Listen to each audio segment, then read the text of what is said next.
May 1945. Berlin was celebrating, but General George S. Patton wasn't smiling. The war in Europe was over. Hitler was dead. The Nazi regime had collapsed. Along the Elbe River, American soldiers and Russian soldiers were hugging, dancing, drinking vodka and whiskey together. The world was celebrating. But in the middle of this celebration, there was one man who wasn't smiling. General George S. Patton. While the politicians in Washington and London were cheering for their Soviet allies, Patton was watching them with cold, suspicious eyes. He didn't see allies. He saw the next enemy. He famously said, "We have defeated the wrong enemy." And nowhere was this tension more visible than at a victory banquet hosted by the Russians. It was a lavish affair. Generals from both sides were there, medals gleaming on their chests, tables piled high with caviar, bottles of vodka everywhere. The mood was festive until a Russian general stood up. He raised his glass. He looked at Patton, and he proposed a toast.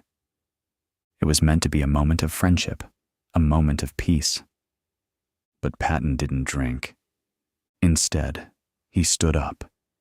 He looked the Russian general in the eye, and he delivered an insult so shocking, so brutal, that the translator was afraid to repeat it. This is the story of that toast. It is the story of how Patton predicted the Cold War before anyone else. And it is the story of how his hatred for the Soviets nearly started World War III. To understand the insult, we have to understand what was happening in 1945. For 4 years, America and Russia had fought on the same side. But they were never friends. They were just partners of convenience. They shared a common enemy, Nazi Germany. But as the German army collapsed, the American army coming from the west and the Red Army coming from the east finally met. The meeting point was the Elbe River. On the surface, it was a happy reunion, but underneath, it was tense. Patton commanded the Third Army, the most powerful fighting force the world had ever seen. He had raced across Germany. He wanted to keep going. He wanted to take Berlin. He wanted to take Prague. But General Eisenhower ordered him to stop. Halt. Eisenhower said, "Let the Russians take Berlin. Let the Russians take Prague." Patton was furious. He argued with Eisenhower. "Why are we stopping?" he shouted. "We are handing Europe over to the communists." Patton saw what the Red Army was doing. They weren't just liberating countries, they were conquering them. Everywhere the Soviet tanks went, they stayed. Poland, Hungary, Czechoslovakia. Patton wrote in his diary, "The Russians are Mongols. They are savages. They have no respect for human life." He wasn't just being difficult. He was afraid. He believed that if the American army went home, the Russians would keep marching all the way to the Atlantic Ocean. So when Patton was invited to meet the Russian commanders, he didn't go to celebrate. He went to inspect the enemy. The most famous meeting happened near the city of Linz. Patton met with Marshal Fyodor Tolbukin. Tolbukin was a hero of the Soviet Union. He commanded the Third Ukrainian Front. The Russians wanted to impress Patton. They organized a massive parade. Thousands of Soviet soldiers marched past. Tanks, artillery, Cossacks riding on horses. Patton watched them. His face was unreadable. Later, he told his staff what he really thought. "They are the shabbiest bunch of sons of bitches I ever saw." He criticized their uniforms. He criticized their discipline. He called them a mob, but he also respected their toughness. He knew they were dangerous. He told his officers, "I can beat them, but I have to do it now, before they get stronger." After the parade came the lunch. The Russians loved to drink. Toasts were a huge part of their culture. You toast to Stalin. You toast to Roosevelt. You toast to the army. And with every toast, you drink a shot of vodka. Patton hated vodka. He preferred whiskey. But he played along for a while. The atmosphere was thick with fake politeness. The Russian generals were smiling, but their eyes were cold.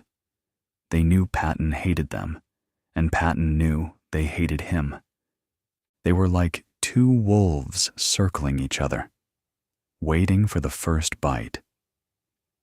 Before we get to the moment where Patton nearly started a new war, take a second to subscribe to this channel. History books often leave out the ugly details, but here we tell you the unfiltered truth about the men who shaped our world. Click subscribe now so you never miss a story. Then came the moment. It was at a similar gathering.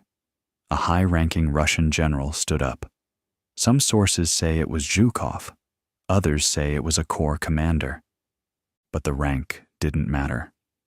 The message did. The Russian general stood up. He held his glass high. The room went quiet. He spoke through an interpreter. He offered a toast to the solidarity of the Allied nations. He looked directly at Patton. He smiled. He waited for Patton to drink. Everyone was looking at George Patton, Supreme Commander of the Third Army. Eisenhower was watching. The press was watching. Patton stood up. He didn't pick up his glass. He looked at the Russian general. His face was hard as stone. He spoke clearly so everyone could hear. He said, "I will not drink with you." The room gasped. The translator froze. Refusing a toast in Russian culture is a grave insult. It is like slapping a man in the face. But Patton wasn't finished.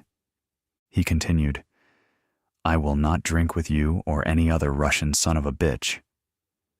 The silence in the room was absolute. You could hear a pin drop.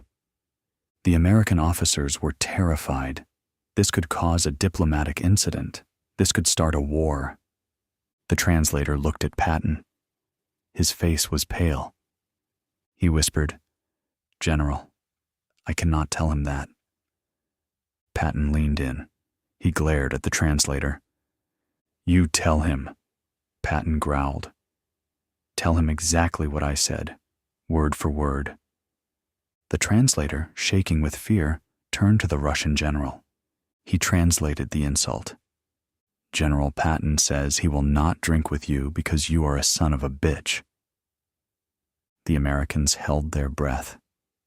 They waited for the Russian general to reach for his gun. They waited for an explosion. But then something strange happened. The Russian general looked at Patton. He looked at the interpreter. And then he started to laugh. He didn't get angry. He laughed. He slammed his hand on the table. The vodka glasses jumped. He looked at Patton with a strange kind of respect. He replied, "Tell General Patton that I think he is a son of a bitch too." Patton listened to the translation. A small smile appeared on his lips. The tension broke. Patton picked up his glass. He said, "All right. Now that we understand each other, I will drink to that." They drank, one son of a bitch to another. The story of the toast became legendary. Soldiers laughed about it. Did you hear what old Blood and Guts called the commies? But for Patton, it wasn't a joke. It was a warning. In the weeks that followed, Patton became more and more vocal. He started telling anyone who would listen, "We need to fight them now." He proposed a plan. He wanted to rearm the German soldiers who had surrendered. He wanted to combine the American Third Army with the remains of the German Wehrmacht and attack the Red Army, drive them out of Eastern Europe, push them back to Moscow. He told his staff, "We're going to have to fight them sooner or later. Why not do it now while our army is intact and we can kick their hind end back into Russia?" He wrote to his wife, "I believe that by taking a strong stand, we can save the world from a tyranny worse than Hitler." But nobody listened. The world was tired of war. The American public wanted their sons to come home. The politicians wanted peace. Eisenhower was horrified by Patton's suggestions. He thought Patton was crazy. "George, stop talking like that," Eisenhower warned him. "The Russians are our allies." Patton shook his head. He told Eisenhower, "Ike, I hate to say this, but if you don't fight them now, you will be fighting them for the next 50 years, and you will lose far more lives." Because of his big mouth and his refusal to be polite to the Russians, Patton was dangerous. The press turned against him. They called him a warmonger. They said he was mentally unstable. Eventually, Eisenhower had no choice. He relieved Patton of his command. He took away the Third Army, the army Patton loved more than his own life. Patton was sent to a desk job. Paper shuffling, he called it. It broke his heart. He felt like a prophet who was being punished for telling the truth. He watched as the Iron Curtain fell across Europe, just as he predicted. Poland, Hungary, Czechoslovakia, all swallowed by the Soviet Union.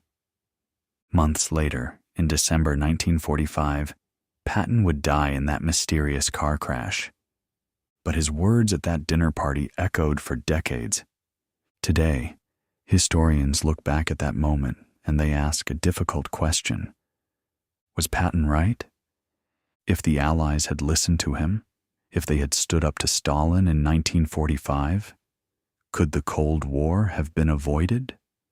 Could the Korean War, the Vietnam War, be prevented? We will never know. War is terrible, and Patton's plan to fight another war immediately was madness to many. But that toast, that moment of brutal honesty, it reveals the essence of the man. George S. Patton didn't care about diplomacy. He didn't care about feelings. He saw the world in black and white, friends and enemies. And when a Russian general tried to act like a friend, Patton refused to lie. He looked him in the eye and told him exactly what he was. In a world of politicians and spies, Patton was a warrior, and warriors don't drink with the enemy, even at a victory party. If you believe history needs more men like General Patton, hit the like button.